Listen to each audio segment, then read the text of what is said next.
Selamat datang di Press Corner, Gereja Ortodoks Indonesia. Kami akan menjawab pertanyaan-pertanyaan Anda seputar iman Kristen bersama Romo Daniel Biantoro, Ketua Umum dan Pendiri Gereja Ortodoks Indonesia. Nama Bapa dan Putra dan Roh Kudus, amin. Shalom Aleichem, bersama manusia. Selamat bertemu kembali saudara dengan saya, Archimandrit Romo Daniel Biantoro. Kita akan melanjutkan acara kita, yaitu menjawab pertanyaan saudara. Tetapi sebelum saya menjawab, ini masih ada satu kritikan dari seseorang yang perlu saya jawab di dalam video ini. Pada waktu saya berbicara tentang penampakan Bunda Maria di Rusia, yang sebenarnya karena itu hanya dari memori, itu kurang tepat yang saya ceritakan itu tentang penampakan itu, tapi penampakan itu terjadi.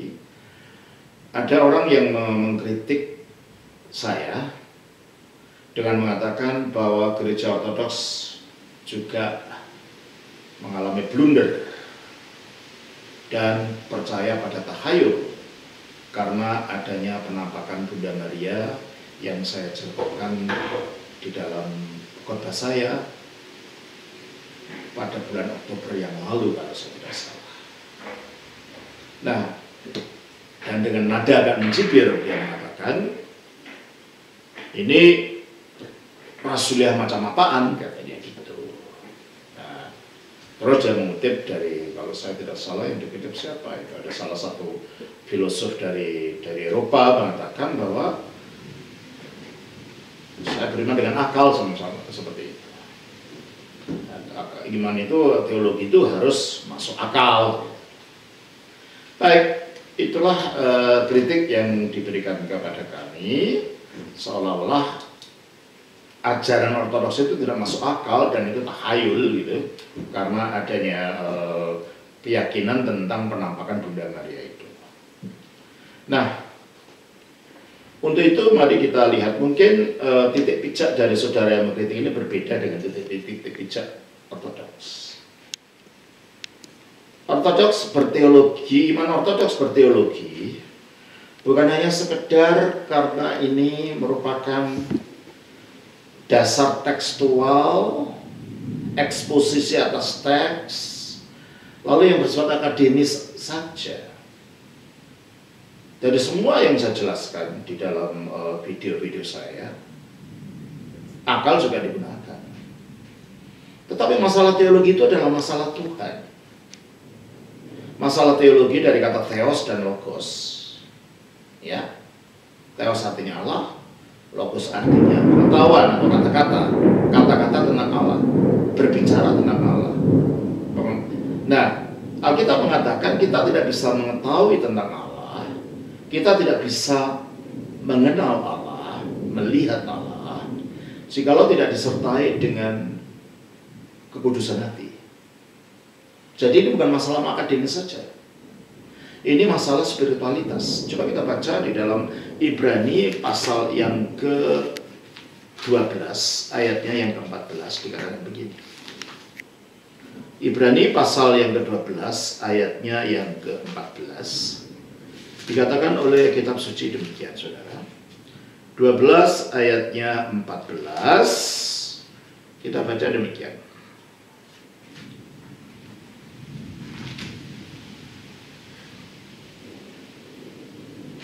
Berusahalah hidup damai dengan semua orang dan kejarlah kekudusan. Sebab tanpa kekudusan tidak seorang pun akan melihat Tuhan. Demikian juga dikatakan di dalam Matius pasal 5 ayat 8, dikatakan demikian.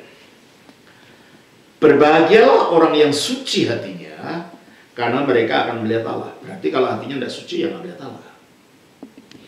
Berarti kalau gitu, melihat Tuhan atau mengenal Tuhan, mengalami Tuhan, itu tidak cukup hanya secara intelektual saja, tapi juga ini juga ada pembersihan batin dari dalam. Karena Tuhan itu tidak tergantung pada konsep kita. Tuhan itu ada sebagaimana adanya, bukan tergantung bagaimana kita memahami Dia. Oleh karena itu, karena Tuhan itu dikatakan sebagai yang tak dapat dilihat oleh siapapun, bersemayam dalam terang yang tak terhampiri. Coba kita baca di dalam 1 Timotius pasal yang ke-6 ayat 16, dikatakan demikian.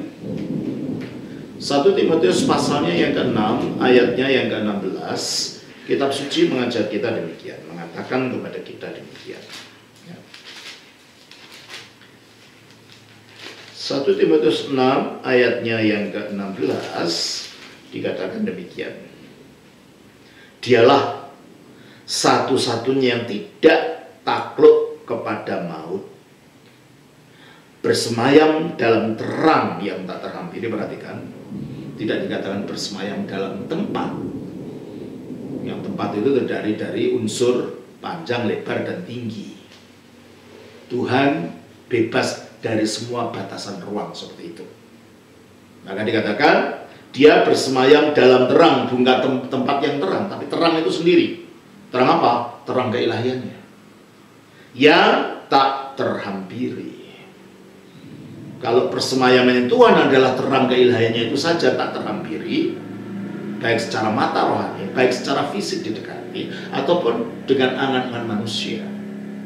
Lebih-lebih lagi, Tuhan yang dikelilingi oleh terangnya itu sendiri, Allah yang dikelilingi oleh terangnya itu sendiri, tak dapat dimengerti, tak dapat didekati hanya dengan akal. Terus seorang pun tak pernah melihat Dia, dan memang manusia tidak dapat melihat Dia, baik dilihat secara akal, apalagi secara akademis, maupun dilihat secara mata ini. Itulah sebabnya untuk dapat melihat Tuhan, karena ini masalah spiritual, dikatakan tadi harus dengan kekudusan, harus dengan kesucian hati, yang berarti itu menyangkut masalah spiritualitas, masalah pengudusan diri, dan juga masalah misteri. Jadi teologi itu bukan hanya sekedar masalah akademis yang berdasarkan teks, lalu kita membuat eksegesis begitu saja. Tidak. Teologi itu juga harus perjumpaan secara nyata dengan Tuhan yang dalam gereja ortodoks. Para bapak suci itu berjumpa dengan Allah melalui perjumpaan dengan mata yang sudah dibersihkan, perjumpaan terang yang tak tercipta, seperti yang dilihat oleh para rasul ketika mereka melihat Yesus dimuliakan di atas gunung. Dan itu ada catatannya. Dan itu ada dokumen-dokumen yang menjelaskan orang-orang yang pernah mengalami ini. Itu yang dikatakan dalam Matius 17 ayat 5, ayat 1 dan 2, maaf. Matius 17 ayat 1 dan 2 dikatakan begini. Matius pasal 17 ayat 1 dan 5.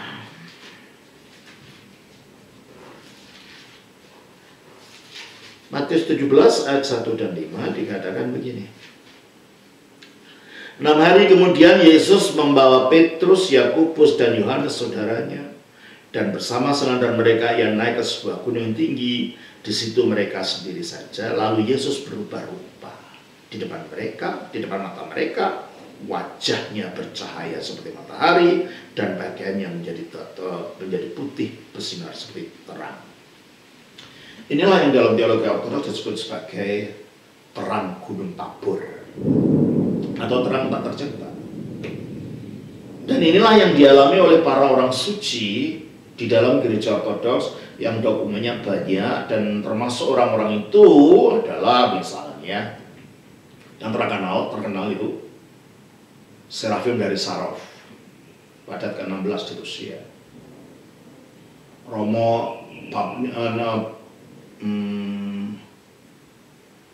Papa Nikolaus Planas, itu dari Yunani tahun 1938, baru saja. Dan ada banyak lagi di Amerika, di Baltimore di mana saya tinggal, ada Romo, saya lupa namanya, George Calsu, yang juga melihat ini, memberikan kesaksian melihat singa tak tercipta ini pada waktu di penjara komunis Rumania selama 20 tahun. Ada ceritanya dan ada dokumennya, saya punya dokumennya. Nah, pertanyaannya sekarang, apakah ini juga tahayul? Jikalau teologi itu hanya terbatas pada pemahaman intelektual, pada premis-premis akademis saja, maka Allah itu bisa tergantung kepada pemahaman kita, bukan pada dirinya sendiri. Dan kalau pengalaman yang demikian itu dianggap tahayul, penampakan-penampakan demikian dia dianggap tahayul, maka kitab suci itu penuh dengan tahayul. Nah, saya tidak tahu yang saudara maksud tahayul itu di mananya. Penampakannya itu, atau karena Bunda Marianya itu.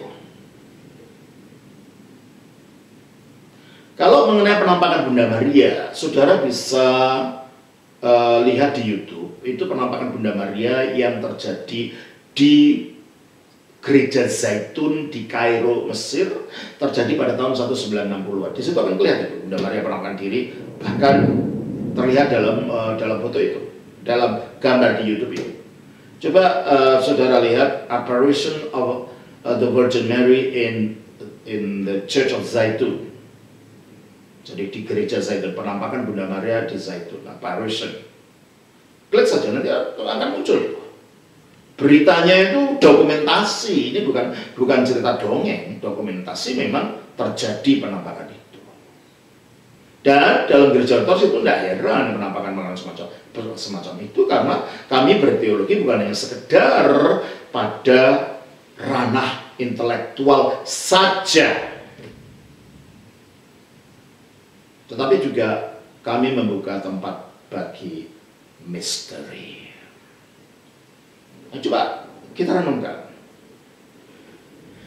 Kita baca umpamanya saja. Ya sebenarnya banyak sih di dalam Alkitab itu, tapi coba saya ambil saja dari 2 Raja-Raja. 2 Raja-Raja pasalnya yang ke-6. Ya. 2 Raja-Raja pasalnya yang ke-6. Kita baca demikian, pada waktu Israel waktu itu diserbu oleh Assyria, kalau saya tidak lupa, Nabi Elisa didatangi oleh muridnya dan mereka ketakutan, gimana ini kalau kita diserang. Coba kita baca 2 Raja-Raja pasal 6 ya. Kita baca di dalam ayat yang ke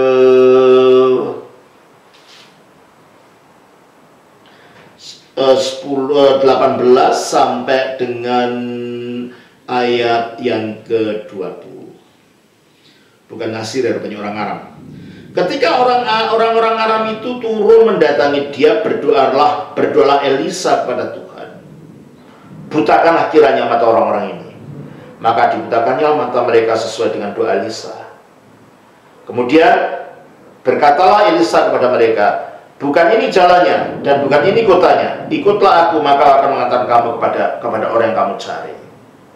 Lalu diantarkanlah mereka ke Samaria. Segera sudah mereka sampai ke Samaria, berkatalah Elisa, ya Tuhan, bukalah mata orang ini supaya mereka melihat. Lalu Tuhan membuka mata mereka sehingga mereka melihat, dan heran mereka di tengah-tengah Samaria. Pertanyaannya, apakah ini juga merupakan tahayul atau cerita mitologi? Dan masih banyak lagi. Ketika ada lagi, coba kita lihat di dalam peperangan lagi, di mana Elisa waktu itu bangsa Israel juga dikepung lagi. Nah, orang-orang Israel pada ketakutan. Yang sama bukan ayat itu sebenarnya. coba saya melihat ada peristiwa lagi di mana akhirnya muridnya Elisa ini dapat melihat ada barisan malaikat. Saya lupa ayatnya di mana itu, tapi dalam kitab Raja-Raja dibuka matanya oleh Tuhan, lalu ada malaikat lebih banyak jumlahnya dan kereta-kereta di langit. Apakah itu juga takhayul? Apa bedanya dengan mujizat kalau gitu? Kalau yang gini-gini kita nggak mau takhayul, ya apa kita ini penuh cerita takhayul. Umpamanya dalam kitab Bilangan, kudanya Bileam itu bisa ngomong. Ya, coba kita baca dalam kitab Bilangan. Di dalam kitab Bilangan ya pasalnya yang coba kita lihat. Nah, saya kira saudara tahu dari kisah anak sekolah pada waktu sekolah minggu pastilah ini diajarkan, ya kan, bahwa kudanya Bileam itu yang mau mengutuki orang Israel padahal dilarang oleh Tuhan untuk jangan sampai mengutuki, tapi dia tetap mau mengutuki. Akhirnya malak Yahweh menampakkan diri padanya dan menghalangi perjalanannya dengan kuda itu.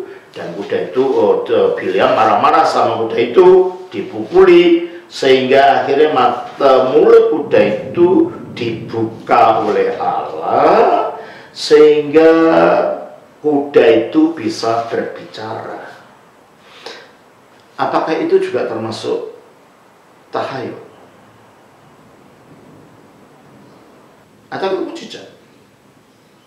Perjanjian Baru juga begitu. Ketika Paulus menganiaya umat Kristen, ada penglihatan lagi. Penglihatan apa? Yesus dari langit berbicara kepada dia. Apa itu takhayul? Atau tapi memperoleh peristiwa nyata? Nah, demikian juga mungkin masalahnya. Maria kan sudah mati. Bagaimana bisa menampakkan diri? Kalau yang menampakkan pada Paulus itu kan Yesus yang sudah bangkit. Loh, kalau masalahnya Maria sudah mati begitu ya. Mari kita baca dalam Matius 17 tadi. Matius pasal yang ke-17 ayatnya yang ke 1 sampai 5. Kita baca begini. 6 hari kemudian Yesus membawa Petrus, Yakobus dan Yohanes saudaranya, dan bersama-sama dengan mereka ia naik ke sebuah gunung yang tinggi. Di situ mereka sendiri saja. Lalu Yesus berubah rupa di depan mata mereka. Wajahnya bercahaya seperti matahari, dan pakaiannya menjadi putih bersinar seperti terang. Maka nampak kepada mereka Musa dan Elia sedang berbicara dengan dia. Kalau Elia sih, nah ini lagi, apa juga takhayul ini? Elia diangkat dengan kereta berapi, naik ke langit. Dan menurut keyakinan Kristen, dia masih hidup. Ya mungkin dia bisa menampakkan diri. Masalahnya Musa itu sudah mati loh. Coba kita baca dalam Ulangan pasal 34 ayat yang ke-5. Kita baca dalam ulangan yang ke-34 ayat yang ke-5. Kita baca demikian.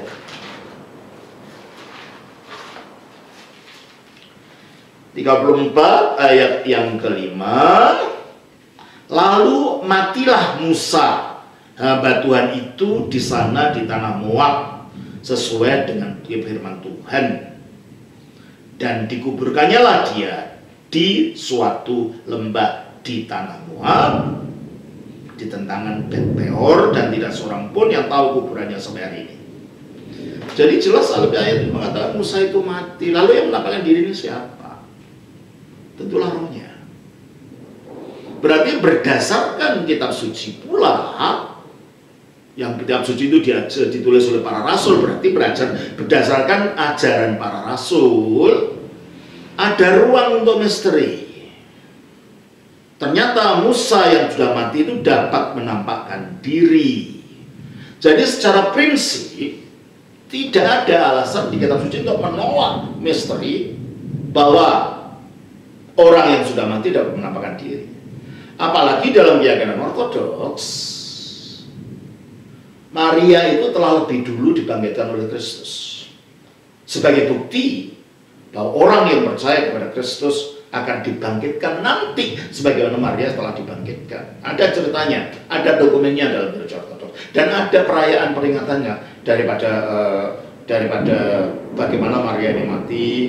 Dia tinggal dengan Yohanes di Efesus, lalu ketika itu diberitahu oleh malaikat Gabriel bahwa dia akan meninggal, dia ingin meninggalnya di Yerusalem, dan akhirnya dia ketika mau meninggal dia memohon supaya murid-murid anaknya itu yang adalah Tuhannya juga didatangkan ke Yerusalem untuk menghadiri kematiannya. Itu ada catatannya dalam gereja Ortodoks dan ada peringatannya. Dan akhirnya ketika menjelang dia meninggal, oleh suatu mujizat sebagaimana Filipus di dalam Kisah Rasul 8 itu diraihkan oleh Roh Kudus. Apakah ini juga tahayul? Para rasul diraihkan dari beberapa tempat di mana mereka menginjil waktu itu, sehingga tiba di Yerusalem secara mujizat. Hanya Thomas yang terlambat datang karena dia di tempat paling jauh dalam pelayanannya, yaitu di India. Saat itu Bunda Maria sudah dikuburkan 3 hari. Ketika dia datang, dia merasa menyesal mengapa tidak menunggu penguburannya sampai dia datang. Akhirnya bersama dengan para rasul yang lain, Thomas pergi ke kuburan, ternyata kuburannya sudah tidak ada. Dan di situ Yesus menampakkan diri bersama Bunda Maria dan mengatakan kepada murid-muridnya, karena tubuh kemanusiaan yang dipakai itu berasal dari Bunda Maria, maka Bunda Maria dibangkitkan lebih dulu sebagai bukti bahwa kemanusiaan dimuliakan dalam Kristus, sebagai bukti bahwa orang yang percaya pada Kristus akan dimuliakan, dibangkitkan sebagaimana Bunda Maria sekarang dibangkitkan. Oleh karena itu, kami dari Gereja Ortodoks tidak ragu-ragu lagi ketika terjadi penampakan Bunda Maria, dan itu sering. Karena Bunda Maria di dalam Yohanes 19 ayat 25 itu ditempatkan dalam relasi sebagai anak dan ibu antara Maria dengan muridnya Yesus. Kita juga muridnya Yesus. Sebagai ibu, dia mendoakan kita karena dia masih hidup. Sebagaimana Elia juga masih hidup. Dia bukan masih hidup, sudah dihidupkan lagi. Dia berdoa. Itulah keyakinan Ortodoks. Nah, kalau begitu, apakah penampakan Musa ini tahayul? Kalau ini bukan tahayul, ini termasuk ranah mujizat, ranah misteri. Maka penampakan Maria itu juga bukan tahayul, masih mempunyai alasan dan landasannya dari kitab suci yang ditulis para rasul. Maka ini bukan blunder, ini masih termasuk ranah pengajaran para rasul. Dan ini bukan tahayul. Kalau ini tahayul, ya banyak dalam kitab suci tahayul gitu kan. Penampakan siapa atau apa, mujizat, itu tahayul semua, dan ini bahaya. Bahaya ketika membuat realita ilahi hanya dibatasi dengan suatu pengetahuan yang bersifat akali dan akademis seperti pengetahuan-pengetahuan yang lain. Pengetahuan teologi berbeda dengan pengetahuan-pengetahuan yang lain. Sementara itu bisa harus diterangkan secara logika yang berdasarkan pengalaman para orang suci, tetapi juga kita harus membuka tempat bagi misteri, di mana hal-hal yang tidak bisa tidak bisa dicapai akal itu dapat terjadi. Bukan tidak masuk akal, tidak bisa dicapai akal, sebab itu misteri ini sudah pada ranah mujizat, ranah kuasa ilahi. Nah, kalau dikatakan rasul yang macam apa itu? Ya rasulnya macam Alkitab. Karena Alkitab membuktikan adanya peristiwa-peristiwa itu dan pengalaman-pengalaman yang seperti itu. Bahkan waktu Stefanus mau dibunuh, dilempari batu, dia pun melihat penglihatan semacam itu. Ya, kalau kita baca Kisah Rasul pasal 7. Kisah Rasul pasal yang ke-7, ayatnya yang ke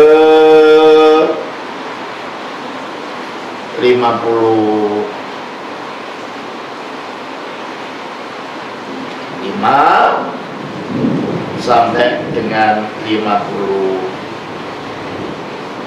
sampai 60. Tetapi Stefanus yang penuh dengan Roh Kudus menatap ke langit, lalu melihat kemuliaan Allah dan Yesus berdiri di sebelah kanan Allah.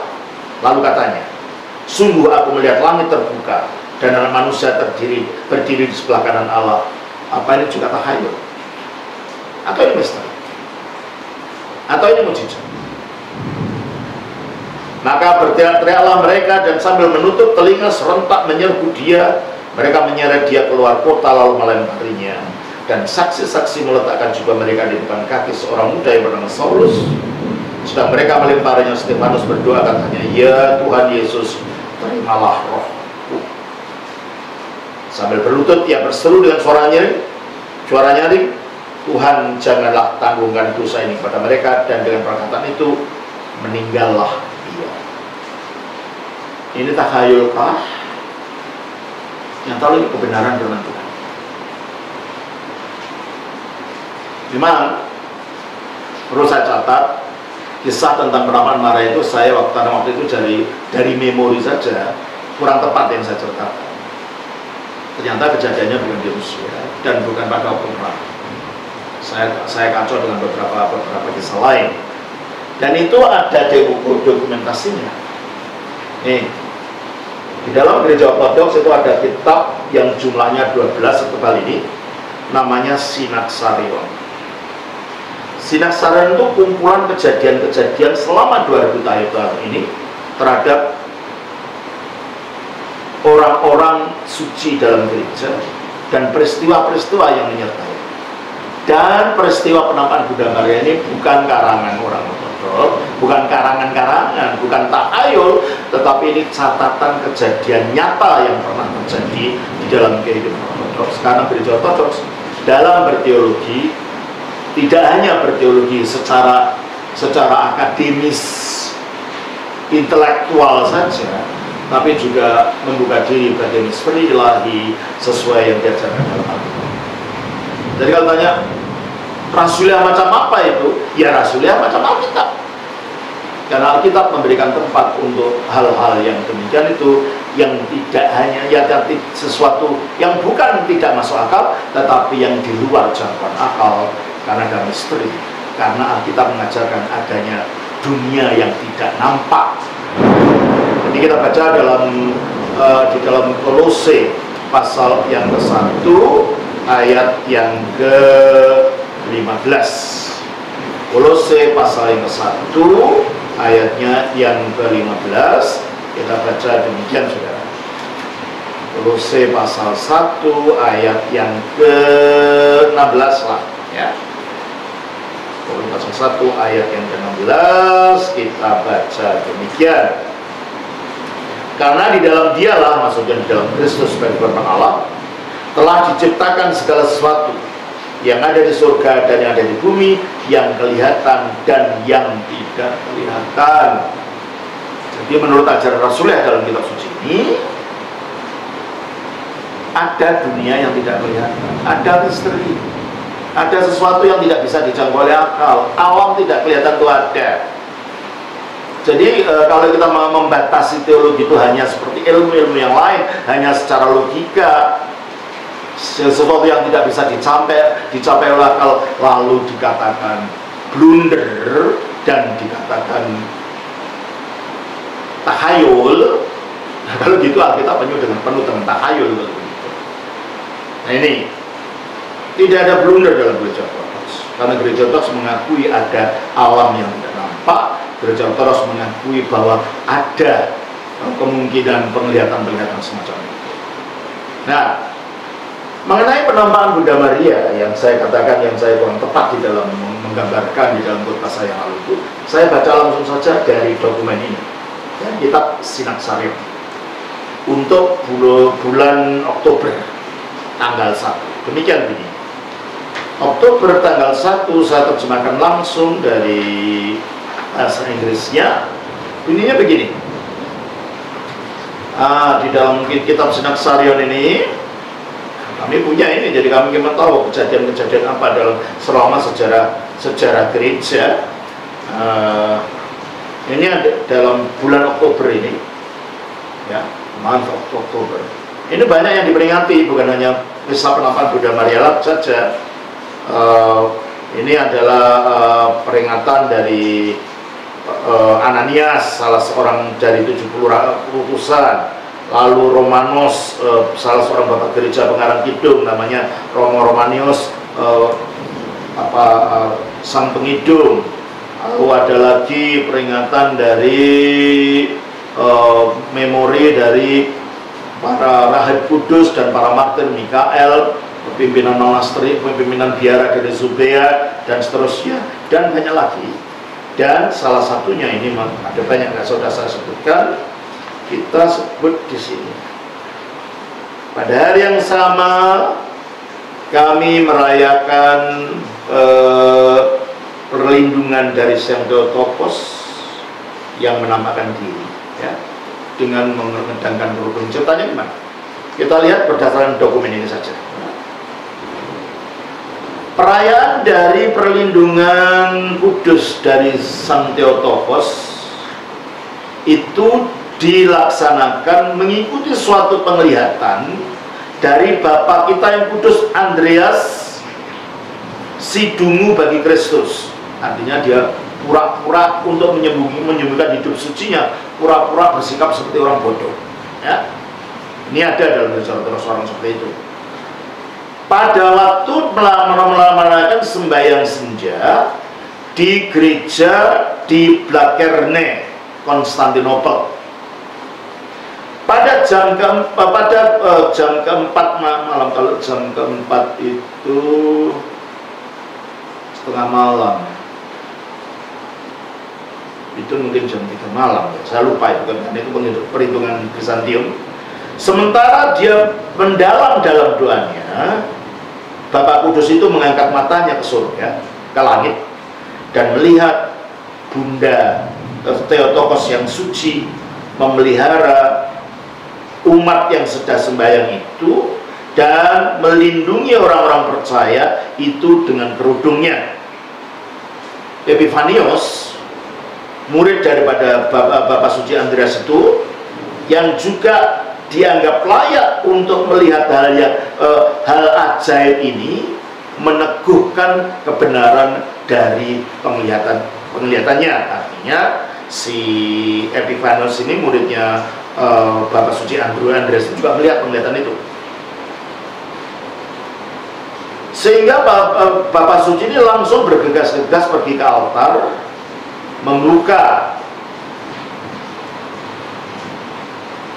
suatu tempat peti yang berisi sisa daripada kerudung Bunda Maria, dan berdiri di depan pintu gerbang. Ya, kalau untuk Gereja di depannya itu ada namanya ikonostasis, ada 3 pintunya. Ini namanya yang tengah ini pintu gerbang raja namanya. Berdiri di depan pintu gerbang raja,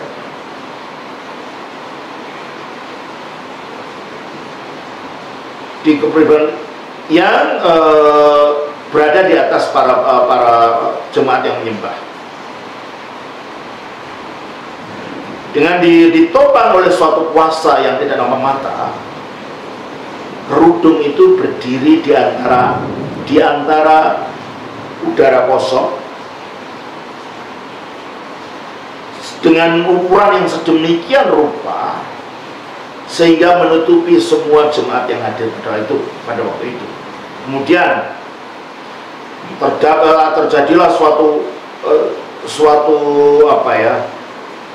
kilauan sinar yang menyilaukan, dan mereka melihat Theotokos Bunda Maria berdiri di antara langit, naik ke atas langit, dan lalu menghilang dari pandangan orang banyak itu.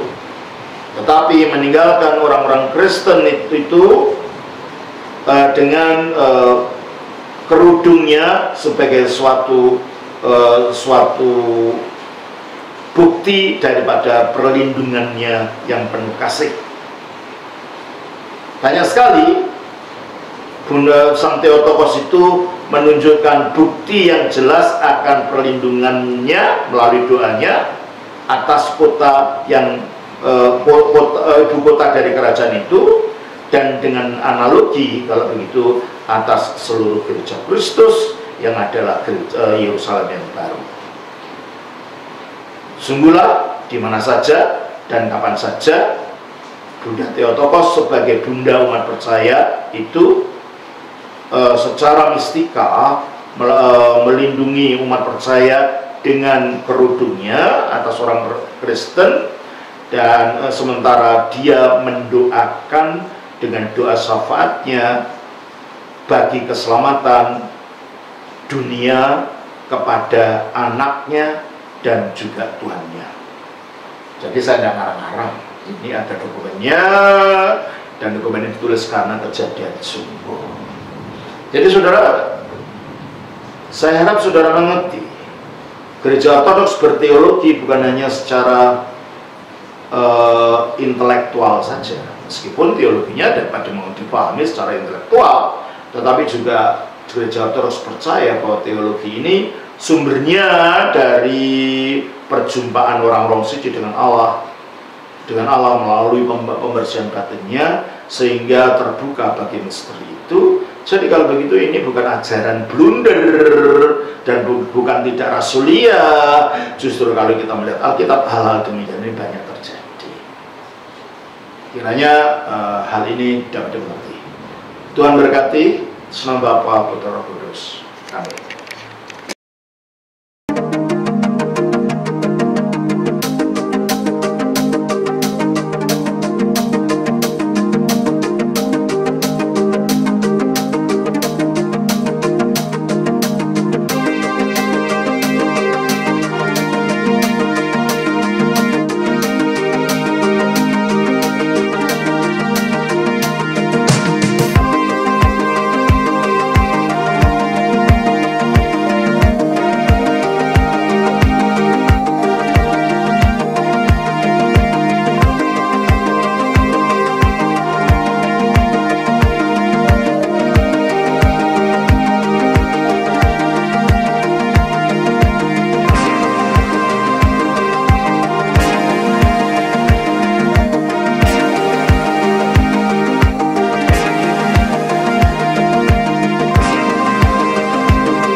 Gereja-gereja Ortodoks maupun yayasan-yayasan yang mengatasnamakan dirinya Ortodoks, tetapi di luar alamat-alamat yang tertulis di atas, untuk sementara belum berada di bawah naungan GUI.